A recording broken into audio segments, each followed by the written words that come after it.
Hoje nós iremos falar um pouco, meditar a palavra de Deus, vivendo tempos de vitória, vivendo tempos de conquista. Amado irmão, a palavra do Senhor nos garante que nós somos vencedores. Mas enquanto rezava hoje, durante a oração eu meditava, e eu provavelmente você também vai meditar a partir dessa pergunta que eu vou falar para você. Não existe um homem na Bíblia, ou não existe diante de nós, pessoas que vivem na igreja, sacerdote, padre, bispos, pregadores da palavra de Deus, que vivem uma vida bem-sucedida, abençoada por Deus, que está vivendo um tempo de prosperidade no Senhor, um tempo de conquista, que não tenha passado por uma tribulação, que não passe por situações difíceis. A palavra de Deus diz que no mundo havereis ter aflição, coragem, mas eu venci o mundo. Mas a palavra de Deus diz também que tudo é possível àquele que crê. A palavra do Senhor diz que nós cremos em um Deus que é vencedor, um Deus que está vivo, um Deus que pode todas as coisas, um Deus que prescruta o nosso coração, um Deus que sonda a nossa alma, um Deus que sabe exatamente neste momento do que você está precisando, do que você necessita. Mas como posso falar de vitória? Como eu posso viver de vitória se talvez no momento esteja vivendo uma penúria, se talvez no momento esteja passando por uma grande tribulação, por grandes situações que tem atrapalhado, que tem me feito chorar, murmurar muitas vezes diante de Deus. Mas mesmo assim a Bíblia diz que você é mais do que vencedor, porque todo aquele que está em Cristo é mais do que vencedor. Amém? Aleluia, glória a Deus. E eu queria começar a falar com você nesta palavra, dando dois exemplos, dois pequenos testemunhos, talvez um pouco até, mas que coisas simples que Deus faz, mas é para você entender que Deus age, que Deus faz, que Deus opera, e que aquele que crê em Deus, que aquele que se dobra diante do Senhor, viverá conquistando, viverá um tempo de vitória, porque Deus é fiel. Amém? Amém. Porque Deus não é homem para voltar atrás, e não é homem para mentir. Deus cumpre aquilo que os seus profetas dizem. É um Deus fiel. Amado, eu estou no momento desempregado, até por uma opção. Esses últimos 15 dias eu recusei 2 empregos, porque esses 2 empregos me tirariam da presença de Deus. Eu sou pregador da palavra de Deus. Era um emprego que eu ia trabalhar domingo, sábado, feriado, e isso atrapalharia o meu ministério de pregação. Porque Deus tem um propósito em minha vida, porque Deus tem um propósito na sua vida, porque Deus tem um propósito na vida de José. É interessante que quando Deus escolhe o servo, quando Deus escolheu você, quando Deus sondou você, quando Deus chamou você para a sua igreja, quando Deus derramou o Espírito Santo sobre a sua vida, Deus derramou sobre você um propósito. E quando Deus derrama um propósito na vida de um homem de Deus, na vida de uma mulher de Deus, ninguém pode tirar esse propósito de Deus. Satanás não pode tirar o propósito de Deus. O homem não pode tirar o propósito de Deus. Só existe uma pessoa que pode tirar o propósito de Deus. Você mesmo. Você pode tirar o plano de Deus para a sua vida. Quando você desiste do Senhor, quando você desiste de acreditar nas promessas do Senhor, quando você acha que Deus deu as costas para você, quando você acha que Deus já não escuta a sua oração, aí desse momento você sai do propósito de Deus.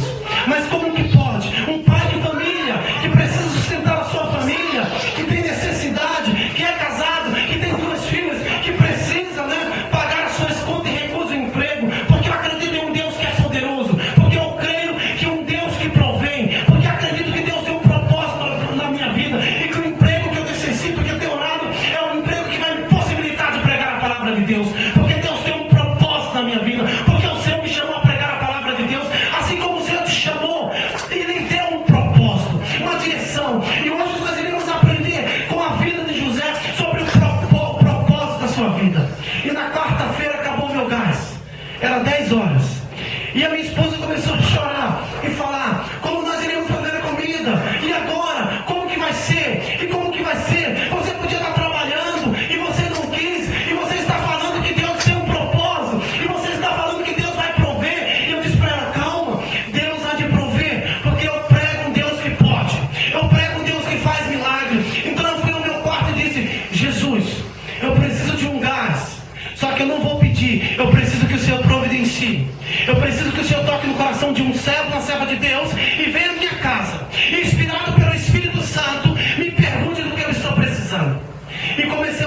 sua vida. Porque a palavra de Deus é fiel. É preciso entender, para viver uma vida de conquista, é preciso experimentar a palavra de Deus. E nós achamos, nós que já estamos na fé, nós porque pregamos, nós porque cantamos, ou porque somos ministros, ou porque temos um trabalho na igreja, que nós não podemos ser humilhados, que nós não podemos passar por necessidade. Imagina, eu não posso perder a minha casa, eu não posso perder o meu carro, eu não posso ficar desempregado, não pode faltar um leite na minha casa, porque eu sou um servo de Deus, porque sou isso, sou aquilo. Amado irmão, a palavra de Deus diz que no mundo havereis de ter aflição, mas a palavra de Deus diz também que o nosso Deus é o nosso pastor, que o nosso Deus é fiel, que o nosso Deus está conosco. Mas é preciso que eu creia, é preciso que eu saiba experimentar a palavra do Senhor. E por volta das 4 horas chegou uma serva do Senhor na minha casa, e a minha esposa já estava ali murmurando, e eu tinha certeza que era aquele pedido que eu tinha feito para Deus. E a irmã disse assim: Ronaldo, eu senti no coração que eu tinha que vir aqui e que você estava precisando de algo, é verdade? Eu disse: sim, irmã, eu preciso de um gás e de mais alguma coisa. Ela foi lá, comprou o gás e comprou outras coisas. É um Deus tremendo, é um Deus que pode. Isso, meu irmão, estou dizendo para você, porque isso é viver um tempo de conquista. Conquistar em Deus não significa que você não vai ter problema, não significa que você não vai passar aflição, pelo contrário, nas aflições você vai crescer na fé. Deus tinha um propósito na vida de José, Deus escolheu José, o mais jovem. Deixa eu dizer para você, para o judeu, para uma família de patriarca, o mais novo não tem muita importância na voz.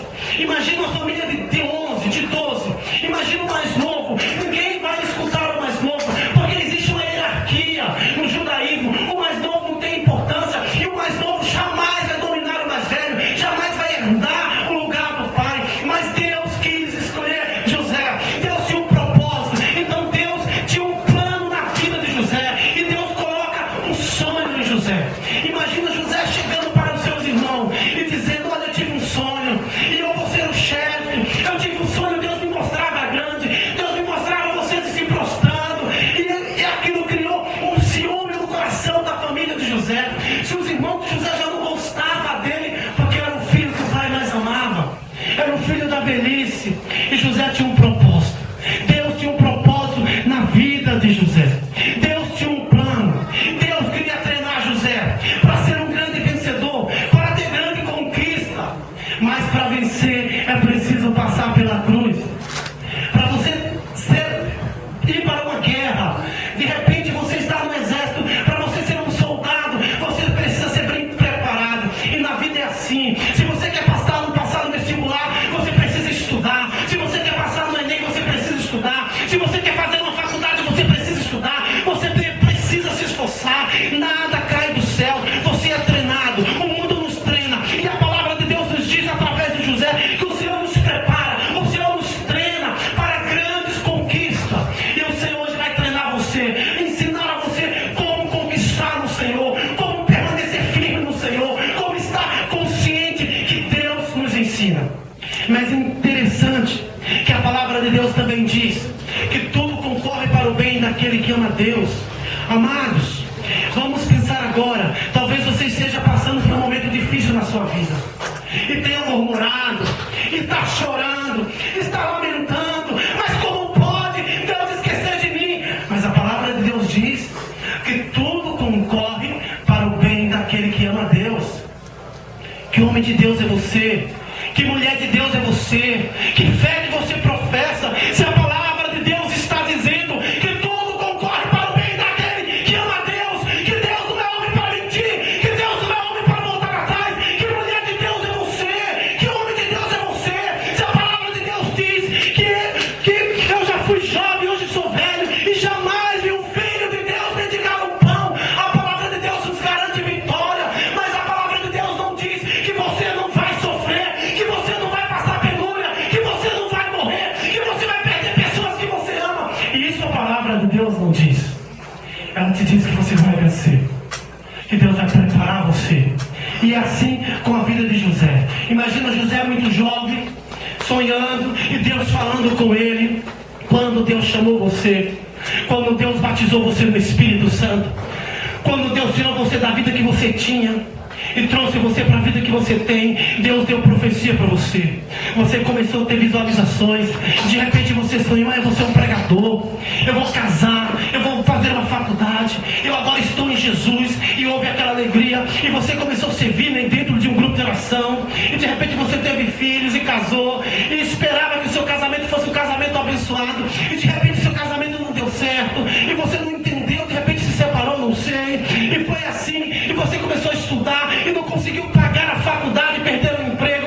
Mas no início havia muita fé em você. Você acreditava que Deus ia agir, que Deus ia derramar a graça. Mas com o passar do tempo, você foi distanciando do Senhor. Mas como que pode? Deus colocou um sonho na minha vida, Deus colocou um propósito, e olha onde eu estou hoje. Não tenho minha esposa, não tenho meu esposo, meus filhos estão nas drogas, estou desempregado, vivo endividado. Mas que Deus é esse? Por que Ele me chamou? Por que Ele me batizou no Espírito Santo? Por que Ele disse que eu seria um pregador, uma pregadora, um ministro, um músico? Mas por que Ele? Porque é assim que nós somos, não é verdade? É assim que nós ficamos questionando José. Como foi José? Como foi nós? Mas veja bem, de repente José é vendido pelos irmãos, é escravizado. Olha o que poderia estar passando na cabeça de José. Mas meu Deus, por quê? Por que que isso aconteceu? Veja, mas se você começar a estudar a palavra de Deus, em nenhum momento você vai ver José murmurando, em nenhum momento você vai ver José se lamentando. José tinha convicção, José tinha um sonho de Deus. Deus tem um propósito na vida de José, como Deus tem um propósito na sua vida. Mesmo a escravidão, mesmo José sendo vendido, o sonho de Deus não sai do coração. Deixa eu dizer para você, mesmo que você perca tudo hoje, se Deus tem um sonho para você, Ele vai cumprir, porque Deus é fiel. Senão vamos rasgar a Bíblia. Amém?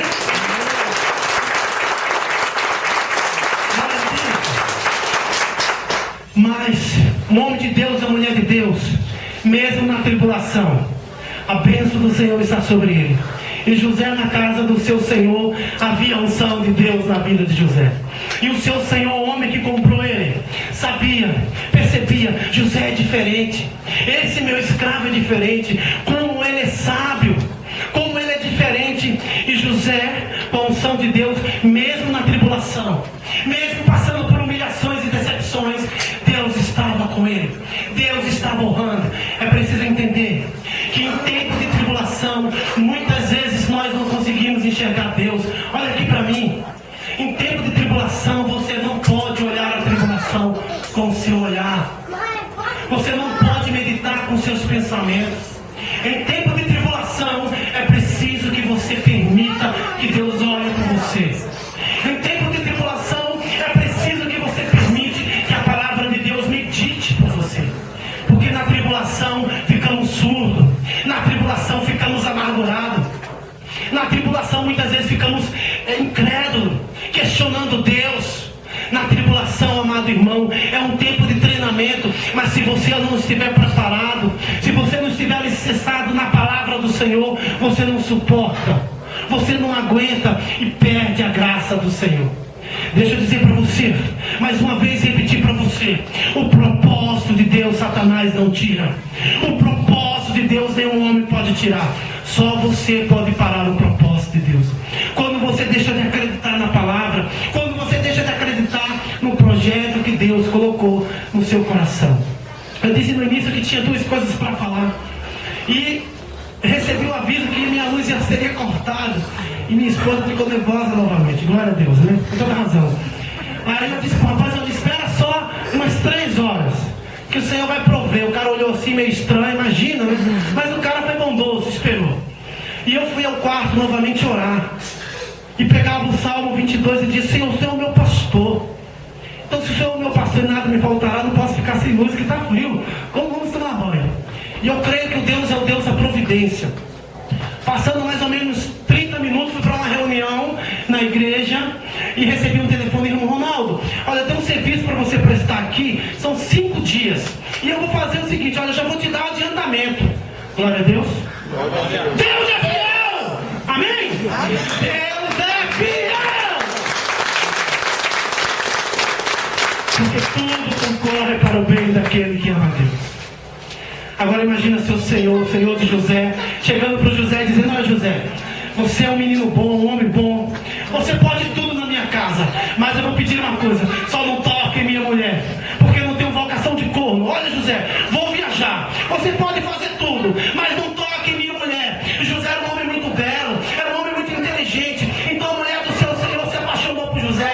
Imagina um homem que estava na escravidão, na secura, né, da carne, mas era um homem fiel ao Senhor. Imagina uma mulher perseguindo: José, eu quero você. José, dorme comigo. José, vem, eu quero você. E José dizia: não, ai de mim se traiu meu Senhor, ai de mim se traiu meu Deus. E José foi vencendo, porque José tinha um propósito. Ele não podia se desviar do propósito de Deus. Ele acreditava na visão que o Senhor colocou, no sonho que Deus tinha colocado no coração, porque Deus não é homem para mentir, não é homem para voltar atrás. Se Deus tinha colocado na vida de José que ele seria grande, então grande ele seria. E ele permaneceu firme. E a mulher começou a perseguir José, até que então ela arrumou uma cilada. Ele entrou dentro da casa e lá estava ela, né, quase sem roupa, e José saiu correndo. Imagina José, imagina você, um homem, correndo de uma mulher, e de repente aquela mulher começou a gritar e caluniar, dizendo que José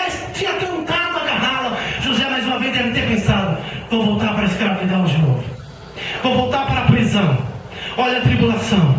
Imagina José, ele teve um sonho, um chamado. Deus deu grandes possibilidades para José. É vendido como escravo, humilhado, né?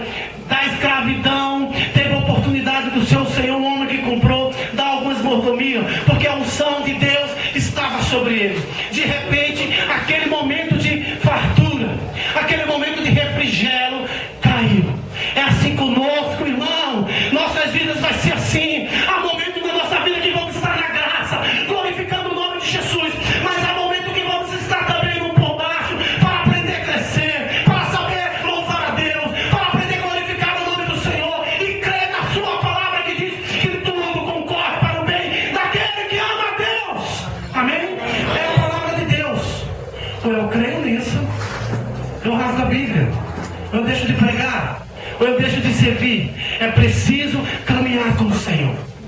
É preciso caminhar para o Senhor. E vai José de novo para a prisão. E vai José de novo para a prisão. Talvez isso esteja acontecendo com você. Deus chamou você. Deus te deu um sonho. E você teve uma grande alta, grande conquista. De repente, do nada, sua vida mudou.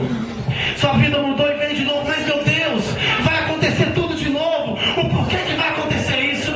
E Deus novamente está contigo, está ao teu lado. E de repente lá na prisão, José, com sua sabedoria, conheceu o padeiro, o copeiro do Senhor do Egito, do rei do Egito. E ali na sua sabedoria, olha o propósito de Deus, olha o plano de Deus. Deixa eu falar algo para você. Deus tinha um projeto muito grande na vida de José. Deus tinha um projeto muito grande. José iria governar um país que hoje seria como os Estados Unidos, o dono do mundo, né? E ele ia governar um país em tempo de crise, em tempo de seca, em tempo de fome. José tinha que ser preparado. José tinha que ser preparado. Então Deus preparou José. Deus foi preparando José, como Deus tem preparado você na tribulação. Mas é preciso que você saiba esperar. É preciso que você aceite a correção de Deus. Deus nos corrige.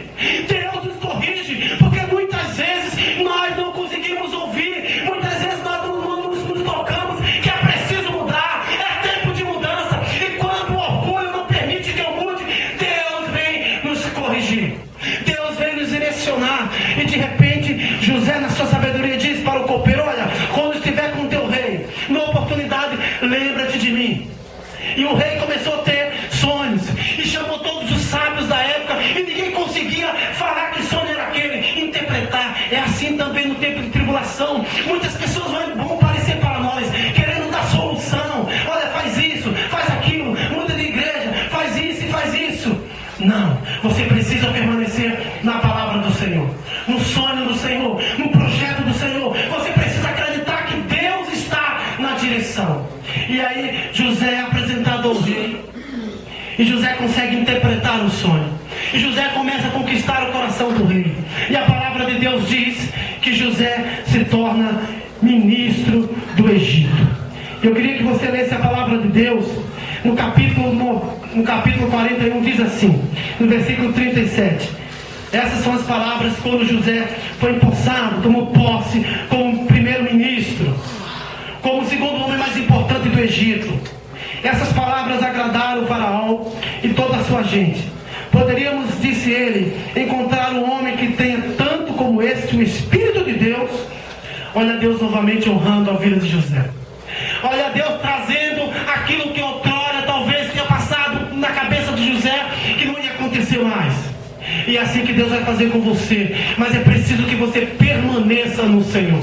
É preciso que você tenha convicção que Deus está na direção, que Deus é maravilhoso, que Deus é poderoso. José se torna primeiro-ministro. Olha Deus levantando José. Mas pensa, olha pelo que José passou. Irmão, ninguém conquista sem luta. Não há conquista sem luta. Não há vitória sem cruz. Não há vitória sem cruz. Só conquista as pessoas que lutam. E São Paulo diz que se alguém quer comer, trabalha, não é assim? Então é preciso que você corra. É preciso que você lute. É preciso que você acredite que Deus vai estar na direção. Mas ainda faltava duas situações para que a vida de José e o projeto de José acontecesse em plenitude. Ele precisava perdoar a sua família e encontrar os pais.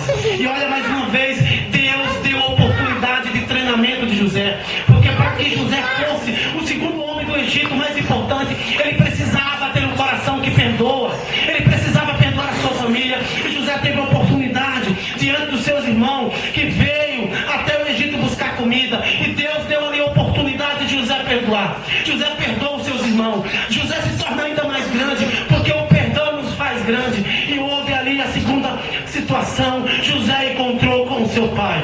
Mas veja que interessante. José teve a oportunidade de se vingar. Ele não vingou-se da sua família, dos seus irmãos. Ele estava no Senhor. Porque a única vingança que pode acontecer, só o Senhor pode fazer. Porque somente Deus é justo. Amém? Vamos ficar em pé. E eu queria que você acreditasse no propósito que Deus tem para você, no projeto que Deus tem para a sua vida. O nosso Deus é um Deus magnífico, é um Deus maravilhoso, é um Deus que pode todas as coisas, é um Deus que fala na sua palavra que tudo concorre para o bem daquele que ama Deus. Levanta teus braços e se você acredita neste Deus, irmão, não importa o que você está passando hoje, não importa o tamanho da tribulação, não importa as humilhações que você possa estar passando, o